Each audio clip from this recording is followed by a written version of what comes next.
अस्सलाम वालेकुम एवरीवन। उम्मीद है कि आप बिल्कुल ठीक ठाक होंगे और फिट एंड फाइन होंगे।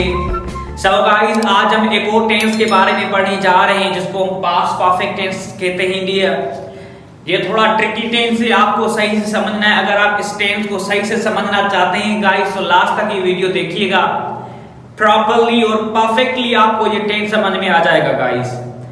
पास्ट परफेक्ट टेंस का वैसे काम होता है जैसे आपने प्रेजेंट परफेक्ट टेंस पढ़ा है, अब हम पास्ट परफेक्ट टेंस पढ़े। पास्ट परफेक्ट टेंस का मकसद होता है कि वो काम जो आप ऑलरेडी फिनिश कर चुके होते हैं माजी में। जैसे मैंने डेफिनेशन लिखी है कि it's show that an action had already finished. ये जाहिर करता है जो कोई काम ऑलरेडी मींस पहले ही कंप्लीट हो चुका होता है, पूरा हो चुका होता है, फिनिश हो चुका होता है। व्हेन अनदर एक्शन हैपेंड, ठीक है डियर, मीन जब कोई भी काम होता है डियर, कोई भी काम क्या करता है, हैपन होता है डियर, कोई और दूसरा काम। मीन इनका मकसद होता है कि पास्ट परफेक्ट हमें दो इवेंट्स लेता है डियर, मीन दो सेंटेंसेस लेता है। एक तो पास्ट परफेक्ट खुद का होता है, दूसरा ये तकरीबन पास्ट सिंपल टेंस ही लेता है guys. Means past perfect tense आपका कभी भी अकेला यूज नहीं होता। जैसे पास्ट परफेक्ट टेंस के सेंटेंसेस होते हैं, मैं खाना खा चुका था, ट्रेन जा चुकी थी, ये आपको ध्यान में रखना है डियर।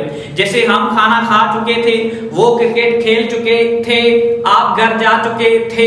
अब ये तो पास्ट परफेक्ट टेंस, इनके साथ आपको एक और सेंटेंस यूज करना है डियर, तो फिर आपका पास्ट परफेक्ट टेंस बनेगा, वरना कभी भी नहीं बनेगा। आप बुक्स में पढ़ेंगे, माइक्रोसॉफ्ट बहुत सारी बुक्स होते हैं डियर, वहां पर पढ़ेंगे तो पास्ट परफेक्ट टेंस अगर यहाँ सेपरेट लिखा तो उनको मींस लाइन दी जाती है डियर, लाइन बुक्स में ऐसे होता है डियर। सो इसलिए ये फोकस करना है डियर। मैंने यहाँ पर पास्ट परफेक्ट टेंस का स्ट्रक्चर लिखा है। पास्ट सिंपल टेंस में आप सबको पढ़ा चुका हूं, वो आप अगर पास्ट सिंपल टेंस को समझा है, अगर आपने मेरा पास्ट सिंपल टेंस का लेक्चर समझा है तो ये आपके लिए इजी हो जाएगा डियर, ठीक है। जैसे मैंने लिखा इसका स्ट्रक्चर होता है subject had verb third form plus object, ये पास्ट परफेक्ट का स्ट्रक्चर है।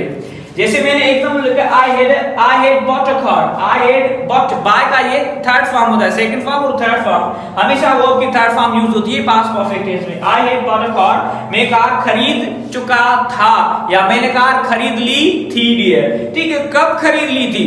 जब आप आए, मैं कार खरीद चुका था। अब ये बात ही बन गई, ये सेंटेंस बन गया। जब आप आए, मैं कार खरीद चुका था। अब एक और सेंटेंस लिखा था, अगर मेरे को ट्रेन जा चुकी थी, कब जा चुकी थी? अब क्वेश्चन दे रहा है ना, कब जा चुकी थी? जब मैं स्टेशन पे पहुंचा, ट्रेन जा चुकी थी।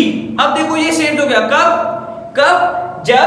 अब देखो when an action happened, it shows that action had already finished. देखिए अब जब मैं स्टेशन में पहुंचा तो ट्रेन जा चुकी थी। अब देखो वो काम पहले ही हो चुका था जब मैं वहां पर पहुंचा। तो डेफिनेशन को देखिए तो क्लियरली जाहिर हो रहा है डियर, जब मैं स्टेशन पे पहुंचा ट्रेन जा चुकी थी मींस वो ऑलरेडी क्या हो गई थी, फिनिश हो गई थी, कंप्लीट हो गई, वो चली गई थी। ये तो आप वहां पर पास्ट परफेक्ट टेंस, इस तरीके के जो सेंटेंसेस होते हैं वो पास्ट परफेक्ट टेंस के होते हैं, ठीक है। जैसे मैंने एग्जांपल लिखा है, ठीक है, when we had won the match, English में लिखा है when I reached a station, इसको थोड़ा सा समझिए। when I reached a station, जब मैं स्टेशन में पहुंचा, ट्रेन had gone, ट्रेन जा चुकी थी, ये आपका कंप्लीट हो गया। तो आप ऐसे नहीं कह सकते ट्रेन had gone, ये पास, ठीक है।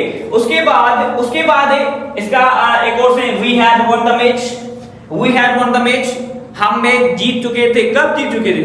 अब ये तो पास्ट परफेक्ट हमने सब्जेक्ट रखा, फिर हेड रखा, फिर वर्ब की थर्ड फॉर्म प्लस ऑब्जेक्ट रखा, ठीक है। अब इसको मैंने एक और सेंटेंस के साथ मैंने यूज किया है। जैसे when we had won the match, when my friend arrived at the ground। अब ये बात ही बन गई, हम मैच जीत चुके थे जब मेरा दोस्त ग्राउंड पे पहुंचा, या ऐसे भी कह सकते हैं जब मेरा दोस्त ग्राउंड पे पहुंचा हम मैच जीत चुके थे। मीन हम वो काम ऑलरेडी कर चुके थे, वो ऑलरेडी काम फिनिश हो चुका था गाइस। तो इसी तरह के जो सेंटेंस होते हैं वो पास्ट परफेक्ट टेंस के होते हैं dear. Means past perfect tense माजी में जो मुकम्मल काम मींस किसी फिनिश काम को जाहिर करता है जो ऑलरेडी हो चुका होता है। बट पास्ट परफेक्ट टेंस हमेशा पास्ट सिंपल टेंस लेता है गाइस। ठीक, इसके नेगेटिव वेरी सिंपल होते हैं। आपको हैड के बाद मीन हेल्पिंग वर्ब के साथ आपको नॉट यूज करनी होती है गाइस। जैसे वी हैड नॉट ईटन मील, हम खाना नहीं खा चुके। वी हैड नॉट ईटन मील, हम खाना नहीं खा चुके थे। अब इंटरोगेटिव गाइस आप अपने प्रीवियस टेंसेस पढ़े थे। इंटरोगेटिव का मकसद होता है जब आप मीन जो हेल्पिंग वर्ब होते हैं स्टार्टिंग में, क्या मैं जा चुका था, क्या ट्रेन जा चुकी थी, क्या आपने चाय पी थी या चाय पी चुके थे, तो ये आपके इंटरोगेटिव होते हैं। जैसे लिखा है हैड वी ईटन, क्या हम खाना खा चुके थे। ठीक है, ये इंटरोगेटिव सब्जेक्ट के बाद आपको नॉट यूज करनी होती है गाइस, ये चीज आपको समझनी है। Had we not eaten meal, question mark important है, ये बहुत इंपॉर्टेंट है। ये इज दैट क्लियर? ये सो उम्मीद है कि आपने पास्ट परफेक्ट टेंस को सही से समझा हो गाइस। ये चीज आपको रखना है, यहाँ पर हेल्पिंग वर्ब क्या है, एक ही है, तो सब सब्जेक्ट से आपको हेड यूज करना है।